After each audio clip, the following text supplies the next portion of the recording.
5000人同时起身离席，没有争吵，也没有回头，像是同时决定一样，法会瞬间空出一大片。留下来的人愣住了，因为走出去的不是外人，而是跟随佛陀修行多年的弟子。如果连他们都听不下去，那佛陀接下来到底准备讲什么？现场瞬间安静下来，有人甚至小声说了一句：跟了这么多年，就这。佛没有阻止，只是平静地说了一句：他们不是不懂，而是太早以为自己已经懂了。最危险的不是无知，而是过早终止思考。这时候留下来的人开始不安，因为他们突然意识到，走掉的那些人并不是最弱的，反而是最确定自己正确的那一批。更诡异的事情还在后面。佛开始讲新的内容，这一次他不再谈方法，也不再谈层级，而是直接说了一句话：你们一直认错了自己。这句话一出来，整个现场的逻辑全部被推翻。因为前面40年讲的都是你要修行，你要精进，你要断烦恼，你要一步一步往上走。但现在他说，你根本不是那个需要一步步往上走的人。有人当场沉默，有人开始怀疑自己，也有人第一次意识到一个问题：如果一开始就认错了自己，那我这些年的路到底是在往哪里走？你以为你在听故事，其实你在被拆掉自己。佛接着讲了一个比喻：一座房子着火了，但里面的孩子还在玩。他说，你以为你在生活，其实你只是还没离开那座起火的房子。这时候故事才真正开始，因为接下来他要回答的不是怎么修行，而是一个更可怕的问题：为什么人明知道痛苦还不愿意出来？但真正的问题不是他们为什么离开，而是如果留下来的是你，你会不会也站起来离开？有些时候最危险的不是你不知道真相，而是你已经站在真相门口，却拒绝再往前一步。那5000个人不是走错了，而是选择了停止继续理解。佛陀没有挽留，因为真正拒绝真相的人从来不是因为听不懂，而是太早觉得自己已经听懂了。就在这种沉默中，佛陀开始讲《法华经》真正的核心。他说的不是你要成为谁，而是你一直误以为自己是谁。这一刻，问题不再是努力方向，而是起点本身是否搞错了。接下来第一个比喻出现，火宅。只有当人意识到自己所在的位置本身就是问题，才会第一次真正醒来。佛陀讲的第一个故事叫火宅喻。一座房子着火了，里面的孩子还在玩。火从角落慢慢蔓延，先是墙角的帘布烧起来，然后是屋梁开始噼啪作响，浓烟一点点吞没走廊，火舌已经舔到了屋顶。但奇怪的是，房子里的孩子们完全不知道发生了什么。他们正在玩各种玩具，有的在追逐，有的在嬉闹，有的沉浸在自己的游戏里，完全没有意识到死亡正在逼近。外面的父亲看见这一幕，急得大喊：快出来，房子着火了！但孩子们抬头看了一眼，又继续玩，甚至有人笑着说：别吵，我们这局还没结束。父亲冲进去想把他们直接抱出来，但孩子们挣扎哭喊，以为父亲是在破坏他们的游戏。火越来越近，屋顶已经开始坍塌，三界无安，犹如火宅。父亲知道硬拉已经没用了，他换了一种方式，在门外大声喊：你们快出来，外面有你们一直想要的东西。有漂亮的洋车、鹿车、牛车，跑得最快，谁先出来就归谁。孩子们一听车，立刻眼睛亮了，一个个放下玩具，争先恐后地往外冲。等他们全部跑出火宅，回头一看，整座房子已经被大火吞没。父亲没有骂他们，也没有解释或有多危险，而是当场兑现了承诺，各赐诸子等一大车。每个人都得到了一辆远超想象的巨大白牛车。那一刻，孩子们才意识到，他们刚刚逃出来的不只是一个房子，而是一场差一点就结束的人生。这个故事讲完，佛陀没有停顿，而是抬头看着所有人，说了一句极轻却极重的话：你们现在就在那座房子里。这一句话落下的瞬间，整个现场安静的可怕，因为所有人突然意识到一个问题：如果这是真的，那我们一直以为的生活到底算什么？而更可怕的是，人开始习惯火的存在。但故事真正的刀锋还在后面。佛陀接着说，这些孩子之所以不肯出来，不是因为他们不怕死，而是因为他们被一种更隐蔽的东西困住了，他们的注意力被正在进行的游戏锁死了。哪怕火已经烧到脚边，他们脑子里想的仍然是这一局不能输。你可以理解成，那个游戏就是今天的生活本身。你以为你在往前，其实只是还在同一个循环里。真正困住你的，从来不是火，而是你已经把火当成了生活本身。更大的翻转在后面。如果火宅是现实，那个大富长者是谁？他为什么不一开始就直接把孩子抱出来？为什么要用羊车、鹿车、牛车这种方式去引诱？这个问题会把整个故事推向第二次反转。接下来我们会看到一个更让人不安的故事。你以为的人生目标，可能只是导师为了让你继续走下去而临时造出来的华城。但问题还没结束。第二个故事是穷子玉。他说，有一个孩子年纪很小的时候就离家出走了，他是自己离开的。他一路往外走，一直走到忘了自己从哪里来。最开始他还有一点记忆，但后来生活越来越难，他开始学会一件事，不去想我是谁，因为一想就会痛。于是他只记得一件事，活下去。50年后，他已经变成一个衣衫褴褛的流浪者，常年在城市边缘捡剩饭、打零工、睡桥洞。他不敢进大门，也不敢靠近那些高墙建筑，因为他在心里给自己设定了一个身份，我这种人只能在外面。而就在同一个城市里，有一座巨大的庄园，主人富可敌国，却始终没有子嗣。他最深的痛不是财富，而是找不到那个失散多年的儿子。直到某一天，一个衣衫褴褛的流浪汉误打误撞走到了庄园门口。那一刻，庄园的主人正站在高处，一眼就看见了他。那一瞬间几乎是本能反应，他整个人都僵住了，因为他认出来了，那就是自己的儿子。于是他立刻下令让人去把他带回来。但问题就在这里发生了反转。当几个穿着整齐的护卫朝流浪汉走去时，那个流浪汉第一反应不是我可能被帮助了，而是完了。他转身就跑，甚至一边跑一边喊，我没偷东西，我什么都没做，别抓我。在他的认知里，那种庄园里出来的人只可能抓他、审他、惩罚他，不可能和他有关联。他最怕的不是被抓，而是被发现。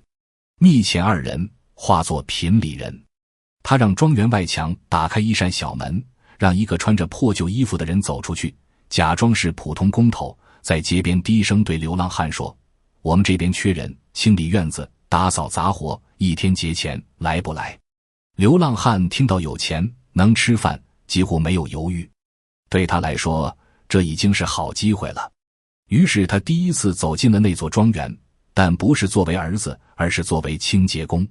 很多年过去，他慢慢开始相信自己可以留在这里。又过了很多年，他开始管理庄园，却始终不知道自己原本就是主人。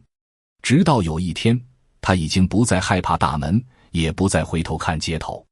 他甚至开始觉得，我能走到今天，是靠我自己一点点努力换来的。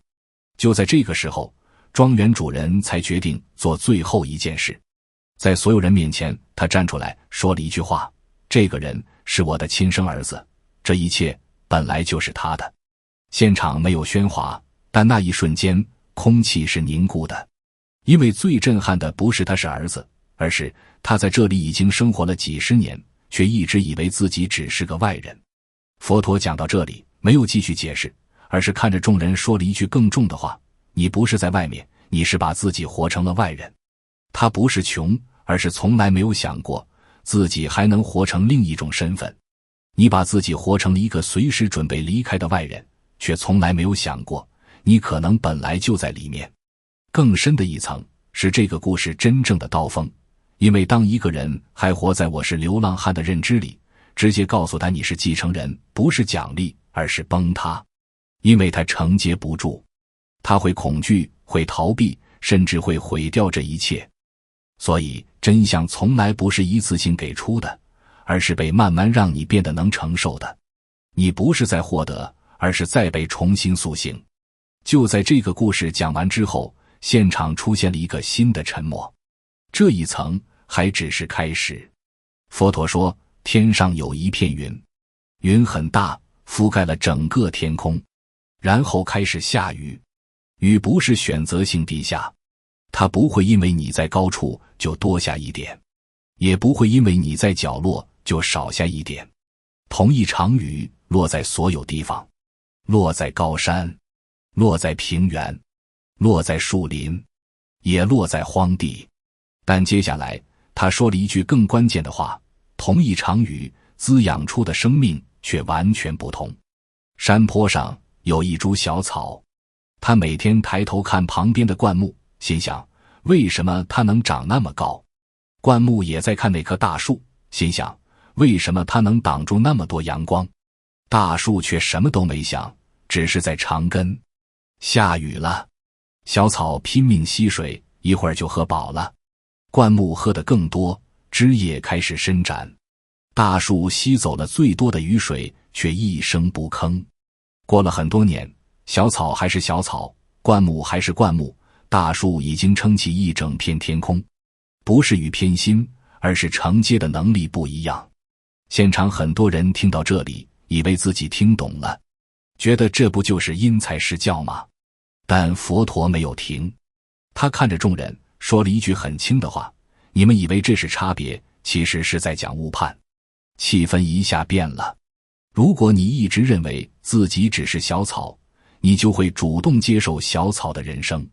不是世界不给你，是你接不住。你以为这是命，其实是你把自己锁在了我只能这样的想象里。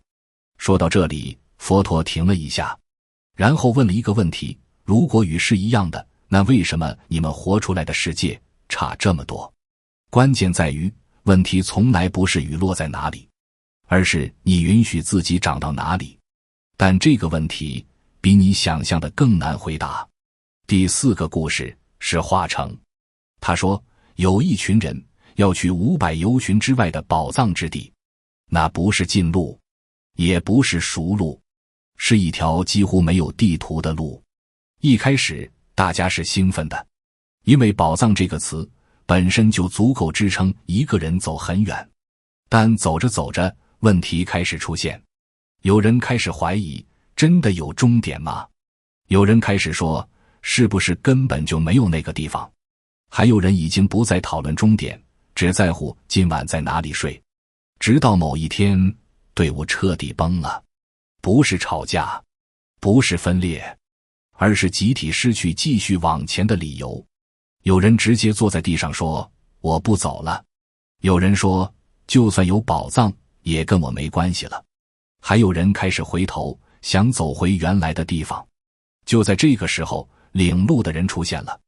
他没有讲道理，他也没有讲坚持，他只是看着所有人，然后做了一件事。他停下脚步，前面突然出现了一座城，不是模糊的影子，是一座完整的城。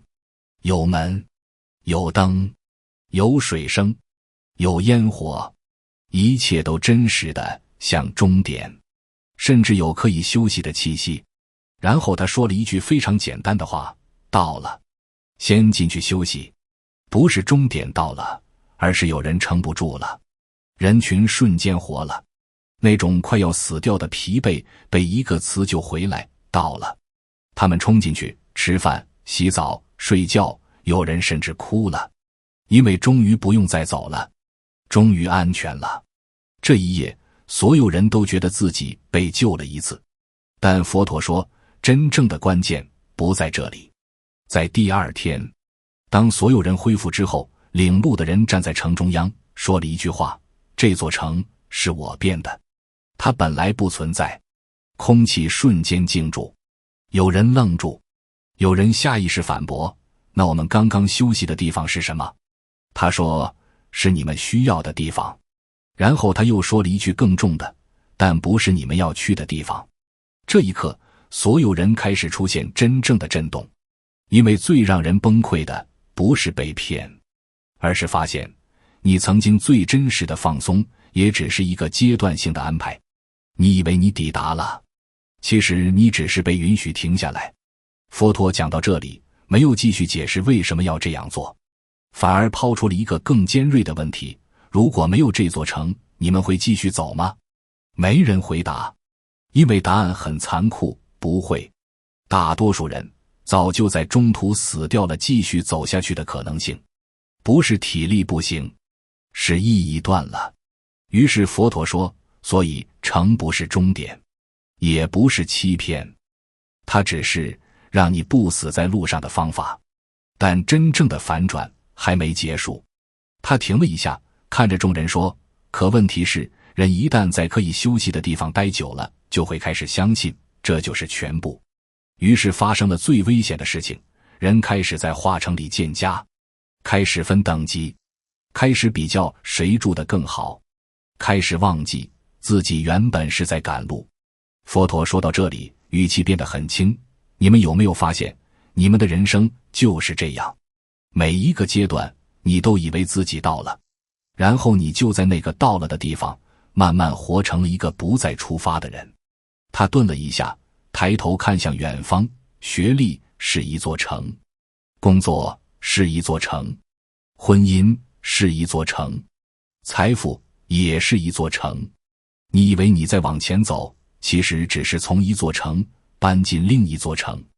现场开始有人呼吸变浅，因为一个更深的问题浮出来了，如果所有目标都是城，那真正的宝藏之地到底在哪里？佛陀没有回答，他只是轻轻说了一句，你们现在最大的问题不是走不动，而是已经忘了自己原本在路上。不是走不动，是忘了自己还在路上。然后他停住了，没有解释，没有结论。当你觉得这里可以了，路就已经停了，画面没有收，而是往前压了一步。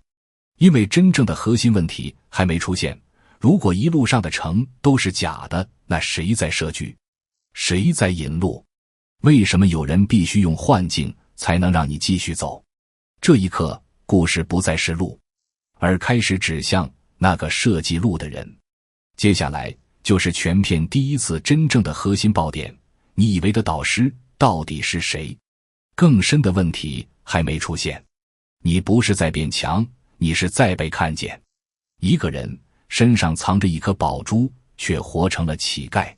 他在漫长旅途中结识了一位富有的朋友，那一夜他们把酒言欢，气氛热烈，酒越喝越多，直到这个人彻底醉倒，失去意识，像一块沉入黑暗的石头一样躺在地上。富朋友看着他，心里清楚，这个人未来的日子不会好过，因为他没有资源，没有背景，也没有任何可以依靠的东西。于是临走之前，他做了一件极其隐秘的事，他把一颗价值连城的明珠缝进了这个人的衣服夹层里，然后悄然离开，没有留下任何提醒，也没有任何说明。第二天，这个人醒来，头痛欲裂，什么都不知道，只觉得昨夜像一场断片的梦。他继续走回自己的生活，继续在街头漂泊，继续为了最基本的生存去奔波，饿了就找一口饭，渴了就找一口水，遇到机会就低头求人，遇到拒绝就默默离开。他的人生只有反应，没有选择。他每天都在找机会，却从来没有想过自己身上会不会已经有答案。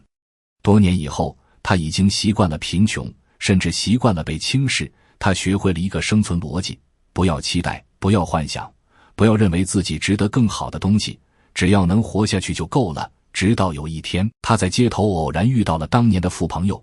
那个富朋友一眼看到他，整个人镇住了，因为他无法理解一个身上藏着无价明珠的人为什么会活成这样。于是他抓住他的衣服说，你为什么会这样？你知不知道你身上一直有一颗可以改变一切的宝珠？那个人愣住了，像听到一个荒诞的故事。他甚至第一反应是退后，以为对方在羞辱他，直到傅朋友亲手撕开他的衣角，在那一层层破旧的布料里取出一颗尘封已久却依然发亮的明珠。那一瞬间，他整个人都僵住了，不是因为惊喜，而是因为震惊。原来他不是没有，而是从来没有看过自己已经拥有的东西。佛陀讲到这里没有停顿，只是看着众人说了一句很轻的话：你们以为你们在找，其实你们一直在带着答案流浪。最可怕的不是失去，而是从未意识到自己已经拥有。这一句话落下的时候，现场的气氛开始变得不一样，因为他不像火宅那样讲危险，也不像穷子那样讲错位，他直接切到了一个更隐秘的地方——认知盲区。很多人每天醒来，第一件事就是从别人那里确认自己是谁。可真正的问题是，那颗明珠从来不在别人手里。佛陀说，这颗明珠从来没有消失，它只是被遗忘了，而遗忘本身比失去更可怕，因为失去意味着你知道缺了什么，而遗忘意味着你甚至不知道你本来有。于是你开始进入一种奇怪的人生状态，你不断努力，但不知道为什么努力；你不断追求，但说不清在追什么；你不断焦虑，但无法定义焦虑的来源。你像一个带着宝藏地图的人，却把地图当成了废纸，然后在世界里四处问路。更深一层的问题就出现了，如果明珠一直在身上，那为什么人会活成乞讨者？佛陀没有用命运解释，也没有用修行层级解释，而是给出了一个更冷的答案：你接受了你不拥有的设定。一旦你接受了这个设定，你所有的行为都会自动匹配它，你不会去检查，不会去确认，不会去质疑，你甚至会主动拒绝那些可能改变你认知的证据。就像那个流浪者第一次听到你是继承人时，本能反应不是靠近，而是逃跑，因为他的身份系统无法承载更大的自己。佛陀说，这颗明珠的真正作用不是改变命运，而是改变你如何看待命运。当一个人开始意识到自己身上本来就有东西，他的人生结构会发生一种微妙但彻底的变化。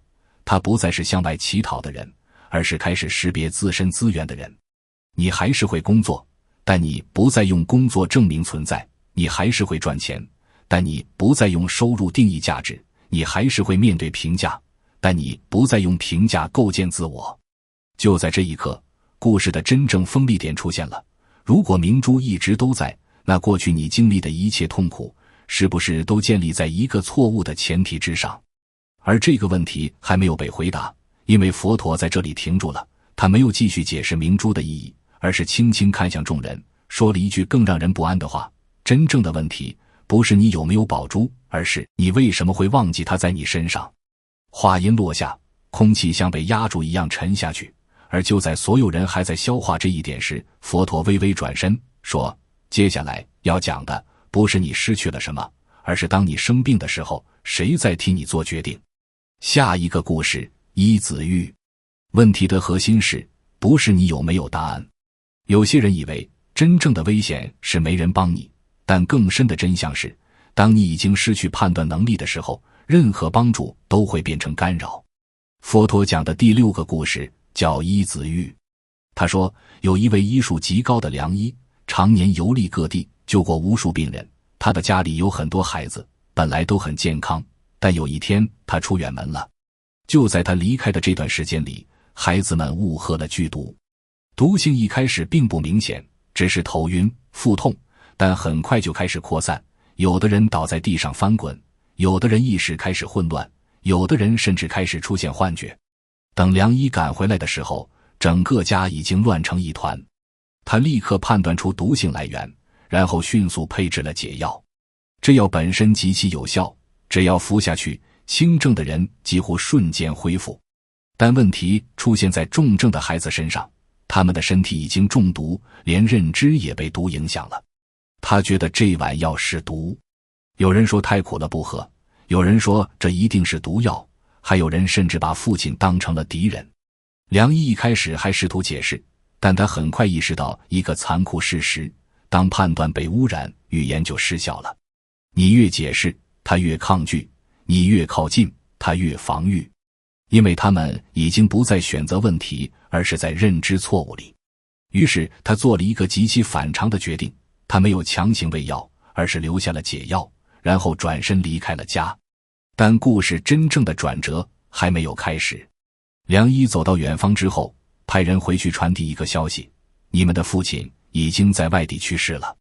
有时候，人只有在失去所有依赖以后，才愿意相信真正的答案。这个消息一传回家，整个场景瞬间崩塌。刚才还在挣扎、拒绝、混乱的孩子们，在听到父亲死了的那一刻，出现了一个极其剧烈的情绪断裂。恐惧、悔恨、空白同时涌上来。有人开始哭，有人开始崩溃，有人甚至跪在地上说：我们刚刚做了什么？就在这种极端情绪之中，一个被忽略的变化发生了，他们的防御消失了。那一刻，他们第一次不再争论药苦不苦，也不再判断药是不是毒。他们只剩下一个最原始的反应：如果父亲真的不在了，那他留下的东西可能就是唯一的希望。于是他们颤抖着把药端起来，一口一口喝下去。剧毒开始解除，身体慢慢恢复清明。就在他们完全恢复之后，梁一才从远方回来。他没有责备，也没有解释，只是平静地看着他们，仿佛一切早已知道。真正的改变不是被治好，而是允许自己改变。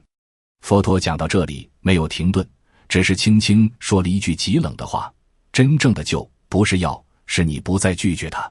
真正的转折来了，如果药一直都在，那为什么人会宁愿继续痛，也不愿意改变？佛陀没有直接回答，而是留下了一个更尖锐的结构。当一个人开始拒绝真相时，他不是在拒绝帮助，而是在保护原来的自己。就在这一点被点破之后，故事进入一种更深的安静。因为所有人突然意识到一个问题：也许你并不是真的在等救你的人，而是在等一个不会改变你的答案。佛陀没有继续解释，只是轻轻收回目光，说了一句更深的停顿：当一个人开始依赖被理解，他就可能永远无法被治愈。当你开始拒绝真相，保护的其实是旧的自己。有时候，人最大的错觉不是看不清自己，而是以为自己看得很清楚别人。你说他没用，你说他不行，你说那个人早晚失败，你甚至会觉得这些判断是现实。但《法华经》偏偏在这里讲了3件完全相反的事。他在说，你每一次对别人的定义，其实都在缩小你自己能活出的世界。佛陀连续讲3个故事，看似毫无关系，实际上都在拆通一个执念。第一个故事，8岁龙女直接成佛。法华会上，文殊菩萨提起一件事，他说，龙宫里有一个8岁的龙女，听闻佛法之后，已经具足觉悟之因，很快就能成佛。话还没说完，舍利弗就站出来了。他说了一句几乎代表当时整个常识系统的话：不可能，女人之身有5丈，怎么可能成佛？现场气氛瞬间紧住，不是因为争论，而是因为这句话太合理了，合理到像事实。就在这一刻，龙女出现了，她没有争辩，也没有解释，只是走上前，拿出一颗宝珠递给佛陀。佛陀接过，没有犹豫。龙女转头问舍利弗：你觉得佛陀接过这颗珠子需要多久？舍利弗说：很快。龙女轻轻说了一句：我成佛比这个还快。下一秒，她的身体没有修炼，没有过程，没有层级，直接显现觉悟之相，当场成佛。第二个故事，常不轻拒绝看低别人。佛陀又讲起自己的前世。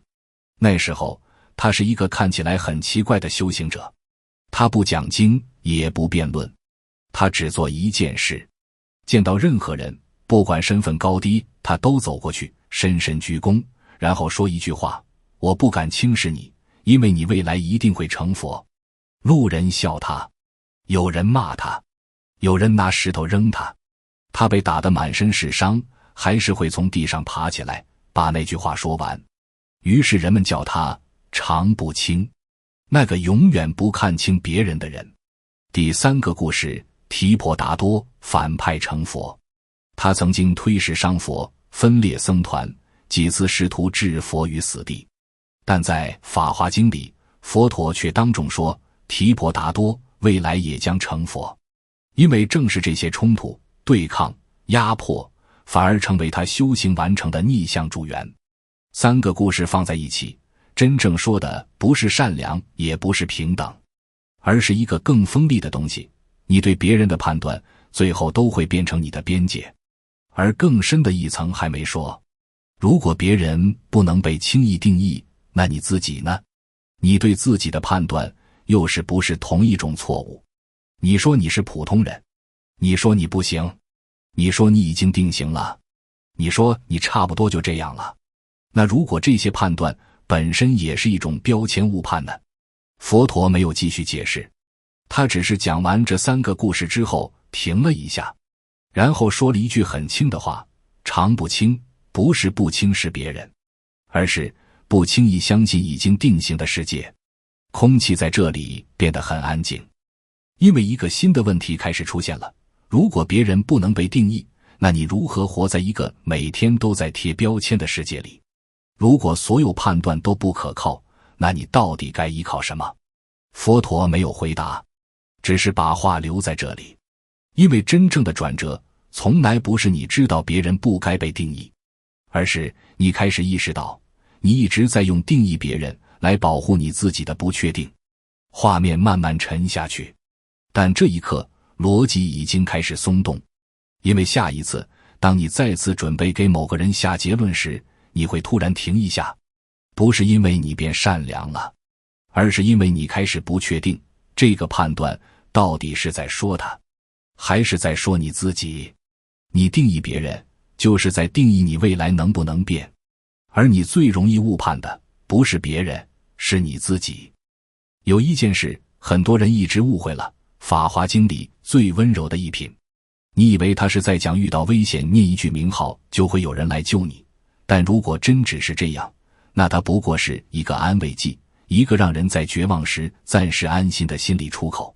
佛陀讲到这一品时，问了一个极轻的问题：你有没有听见过这个世界真正的声音？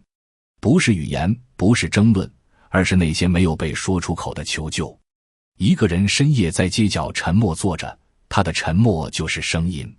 一个人在人群里笑着点头，眼神却已经空了，那也是声音。佛陀说，所谓观世音，不是去听某一个具体的人在说什么，而是去听世间所有痛苦叠加在一起的频率。他讲了一个极短的画面，一个人走在海上，风暴突然出现，巨浪一层一层压过来，船快要散架，船上的人开始崩溃，有人哭，有人祈求，有人已经放弃挣扎，只等沉默。就在这个时候，有一个名字被人无意识地喊了出来，不是作为信仰，而是本能反应，观世音。就在这个名字出现的瞬间，这个人突然没有那么孤独了。风暴还在，危险也没有消失，但他的内在结构变了。他第一次感觉到，也许有人正在看见这一切。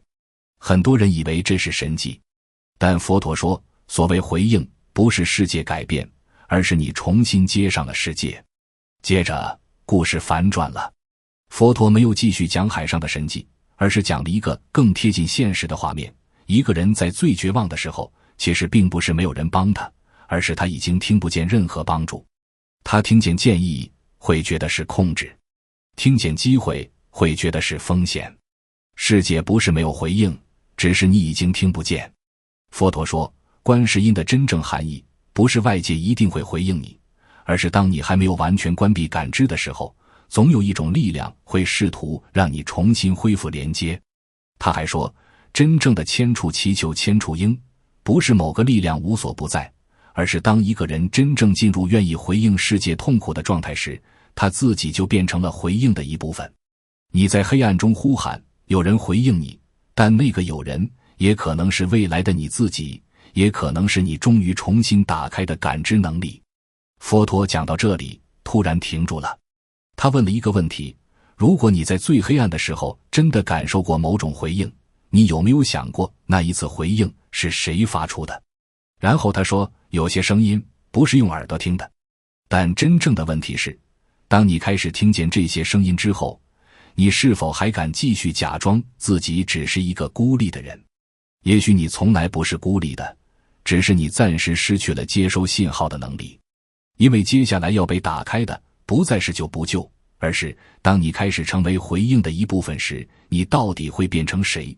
有一个问题，如果你一路看到这里，应该已经开始隐隐意识到了。你以为你在经历人生，但有没有可能，你只是在时间里不断经过同一件事的不同版本？佛陀讲到最后的高潮之前，出现了整部《法华经》最不可思议的一幕：多宝塔涌现，仿佛时间不再只是线性流动。那一天，释迦牟尼正在讲法，大地突然裂开，一座巨大的七宝佛塔从地底缓缓升起，悬浮在空中。塔身没有破碎，没有建造痕迹，就像它本来就在那里，只是现在才被看见。然后塔里传出一个声音：善哉善哉，释迦牟尼佛所说法皆是真实。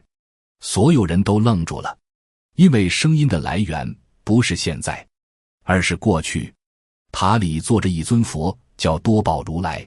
他早在无量劫前就已经成佛，按常理，他应该早已消失在时间之外，但此刻他却出现在这里，为正在讲法的佛作证。更震撼的一幕发生了，释迦牟尼没有继续站在地上，而是升入虚空，打开塔门，走了进去。多宝如来往旁边挪了一半位置，说了一句极轻的话：你来了，坐。于是过去佛与现在佛并排而坐。就在这一刻，整个时间结构被彻底折叠，过去不再是过去，现在不再是现在，未来也不再是未来。所有你以为线性流动的人生，在这一刻被揭开真相，它从来不是一条线，而是一张同时展开的网。你以为的已经过去，也许只是你还没有理解的当下；你以为的还没到来，也许只是你还没有看见的现在。佛陀讲到这里，其实已经不再是在讲故事，而是在拆一个最根本的错觉：你把自己活在了时间里，却忘了你本来不只是时间里的一个点。但真正的冲击是，时间本身可能并不存在你以为的那种流动。那5000人退席的时候，以为自己已经懂了，但真正的问题不是他们不懂，而是他们选择在某一个理解点上把自己定型了。从那一刻起，他们不再继续变化，而停止变化本身就是一种退出。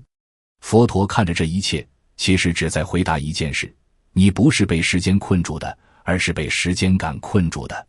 多宝塔真正的意义不是神迹，而是提醒你，你一直以为自己在往前走，但也许你只是在同一个结构里不断换场景而已。当你开始意识到这一点的时候，人生第一次出现裂缝。那不是世界裂开，是你一直相信的现实第一次出现裂缝。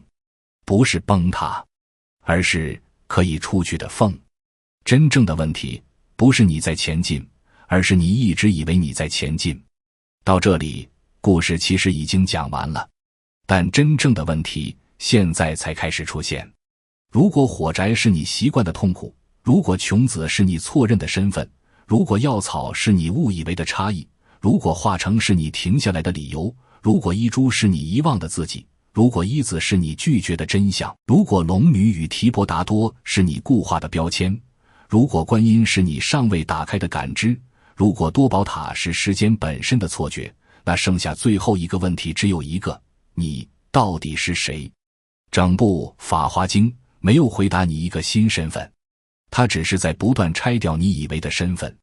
你不是工作，不是身份，更不是别人对你的定义，那些都只是你经历过的人生版本，但你一直把这些版本当成了终身定义。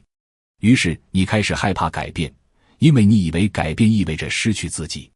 但真正相反的是，你之所以痛苦，恰恰是因为你一直停留在一个太小的自己里。佛陀没有给你一个新的标签，他只是不断把你从旧标签里带出来，直到你开始发现一件极其安静的事情：当所有标签都被放下之后，并没有消失，反而有一种从未体验过的完整感慢慢浮现。那种感觉不是你得到了什么，而是你终于不需要用任何东西来证明你存在。明天你还是会醒来，还是会面对工作、家庭、压力、责任，这一切不会因为一段经文而消失，但有一个微小却根本的变化会发生，你开始只是经历它们，而不是被定义。这一点点差别会慢慢改变你看世界的方式。你会发现自己不再那么急着证明，也不再那么容易被评价击穿，也不再需要用比较来确认位置。你开始变得安静，却不再逃避。你开始变得清醒，却不再需要证明自己。因为你终于开始靠近一件事，那个一直被你忽略的你自己。而这一切的起点其实只有一句话：你不是在寻找自己，而是在不断放下那个被误认的自己。你明天醒来依然会面对同样的生活，但你看它的方式已经不一样了。法华经真正想告诉你的，从来不是成为另一个人，而是放下那个一直被误认的自己。5000人离席，看起来是有人走了，但真正离开的是那个一直误认自己的你。如果今天你没有离席，那真正的法华经才刚刚开始。